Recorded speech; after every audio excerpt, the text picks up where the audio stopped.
एकदा की होळी झाली की लगेचच उन्हाचा जोर सुद्धा वाढायला लागतो आणि उन्हाळ्यामध्ये अशी मस्त थंडगार पाचक रुचक सोलकढी पिण्याची जी मजा आहे ना ती काही वेगळीच आहे. आणि उन्हाळ्यामध्ये ना जेवण कमी आणि अशी थंडगार पेय जास्त पिले जातात. त्यातली त्यात अशी जर पाचक रुचक जर पेय असेल ना, शरीराला थंडावाही देतं आणि आपले पोषण मूल्य सुद्धा भरून काढते.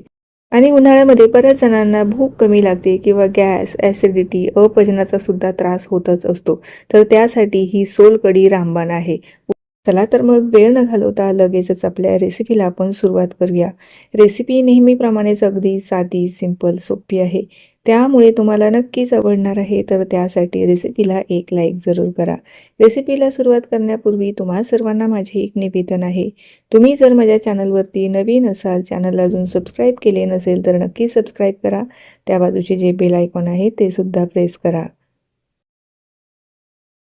सोलकढी बनविण्यासाठी सगळ्यात अगोदर आपल्याला आवश्यकता लागणार आहे नारळाच्या दुधाची. आता नारळाचं दूध आपण तयार करून घेऊयात. आता बऱ्याच ठिकाणी नारळाचं जे दूध आहे ना, हे तुम्हाला रेडीमेडसुद्धा मिळतं. जो पर्याय तुम्हाला सोपा वाटेल तो तुम्ही इथे घेऊ शकता. आता इथे मी एक अख्खा नारळ घेतलेला आहे. त्यानंतर सोलकढीमध्ये टाकण्यासाठी ना, मी थोडीशी ट्विस्ट या ठिकाणी ह्या सोलकढीमध्ये आणणार आहे. तर इथे काही कढीपत्त्याची पानं आणि पुदिन्याची पानं, इथे लसणाच्या 2 कळ्या आणि 1 चमचाभर जिरं घेतलेलं आहे. आता इथे पारंपरिक पद्धतीने जेव्हा आपण सोलकढी बनवतो ना, त्यामध्ये कढीपत्त्याची पानं आणि पुदिन्याची पानं घालत नाही. तुम्हाला घालायचे नसेल तर अजिबात घालू नका.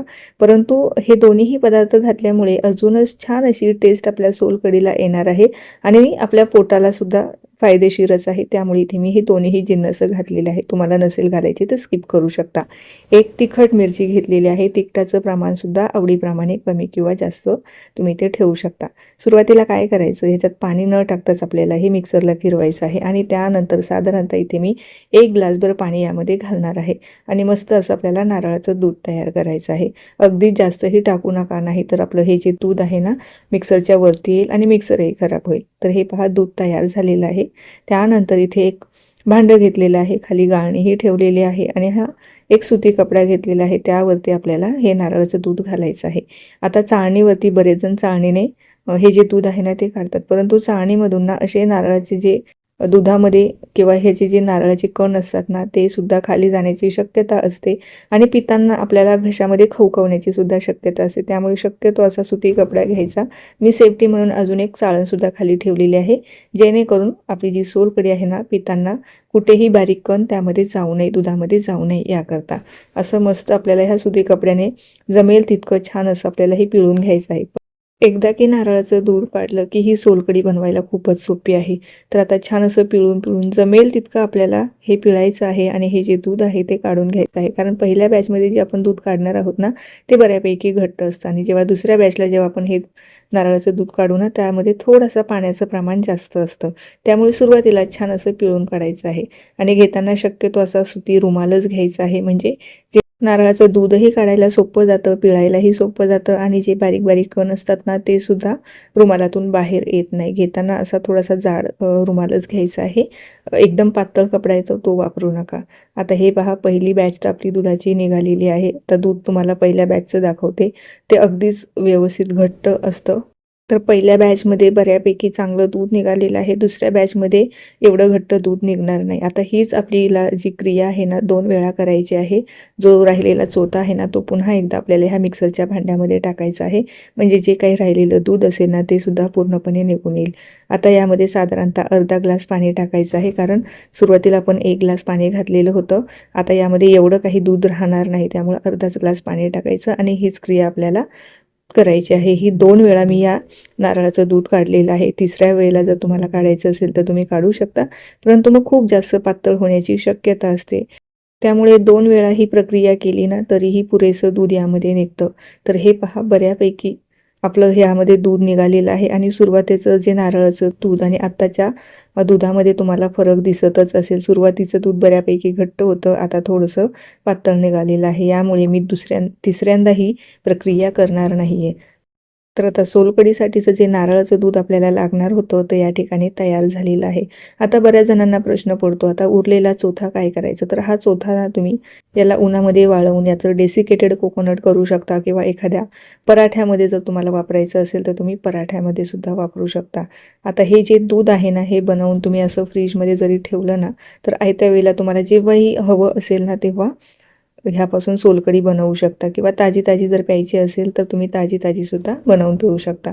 सुरुवातीला मी जसं बोलले हा जो चोथा आहे हा याचं बऱ्यापैकी छान असं तुम्ही डेसिकेटेड कोकोनट बनवू शकता किंवा पराठ्यामध्ये किंवा तुम्हाला जर वापरायचं नसेल तर हे झाडाला खत म्हणून सुद्धा याचा वापर करू शकता. आता दूधही तयार झालेलं आहे. लगेचच सोलकढी बनवायला घेऊया. तर सोलकढी बनवण्यासाठी यामध्ये सुरुवातीला मी चवीपुरतं मीठ घातलेलं आहे. त्यानंतर यामध्ये 1 चमचाभर मी पिठी साखर घातलेली आहे. कारण ही जी साखर आहे ना मला सुरुवातीलाच टाकायची होती. जेव्हा आपण सगळे जिन्नस मिक्सरला वाटले ना त्यावेळेला 1 चमचाभर साखर घालायची माझ्याकडनं राहिलेली होती. त्यामुळे आता यामध्ये मी 1 चमचाभर पिठी साखर आणि 1 पाव वाटी आपल्याला कोकम आगळ घालायचं आहे. आता इथे मी रेडीमेड जो कोकम आगळ मिळतो ना तोच वापरलेला आहे.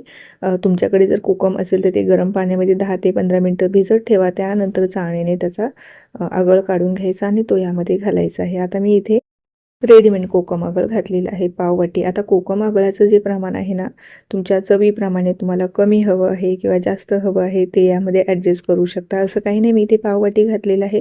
तुम्हाला थोडीशी आंबट गोड हवी असेल, थोडी जास्त आंबट हवी असेल तर थोडं प्रमाण वाढवू शकता किंवा कमी आंबट हवी असेल तर थोडं कमीसुद्धा केलं ना तरीही चालेल. छान अशी मस्त आपली इथे झटकीपट तयार होणारी ही सोलकढी इथे पारंपरिक पद्धतीची तयार झालेली आहे. फक्त इथे सोलकढीमध्ये मी छोटासा बदल केलेला आहे. म्हणजे सोलकढीमध्ये कढीपत्त्याची पानं आणि पुदिन्याची पानं कधीही वापरत नाही. तुम्ही इथे पूर्णपणे स्किप करू शकता. परंतु सोलकढीमध्ये ना हे दोन्ही पदार्थ वापरून पहा, फारसा असा एवढा काही फरक पडत नाही. चवीमध्ये सुद्धा बदल होत नाही.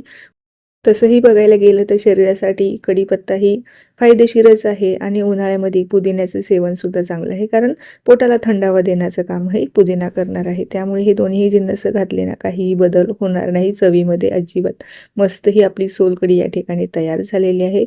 आता ही तुम्ही थंडगार किंवा अगदीच तुम्हाला अशीचही प्यायला आवडत असेल तर पिऊ शकता किंवा अर्ध्या तासासाठी तुम्ही हिला फ्रीजमध्ये ठेवून द्या आणि मस्त अशी थंडगार ही आपली सोलकढी इथे तयार होते. नक्की ट्राय करून पहा. अतिशय भारी लागते. उन्हाळ्यामध्ये तर आवर्जून पिलीच पाहिजे. कारण उन्हाळ्यामध्ये ना बरेचसे पोटाच्या तक्रारी किंवा अपचन, भूक कमी लागते तर त्यासाठी ही सोलकढी अतिशय भारी आहे. तर आता ही रेसिपी पाहत जर तुम्ही इथपर्यंत आलाच असाल, चॅनलवर जर तुम्ही माझ्या नवीन असाल, चॅनलला अजून सबस्क्राईब केले नसेल तर नक्की सबस्क्राईब करा. त्या बाजूचे जे बेल आयकॉन आहे ते सुद्धा प्रेस करा. म्हणजे जेव्हाही माझे नवीन व्हिडिओज येतील ते तुम्हाला सगळ्यात अगोदर पाहायला मिळतील. ही रेसिपी तर तुम्हाला आवडलीच आहे, लाईकही तुम्ही केलेलंच आहे.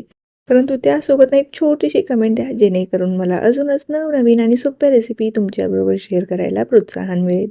चला तर मग पुन्हा भेटूया अशाच काही नवीन आणि सोप्या रेसिपीसोबत. तोपर्यंत धन्यवाद.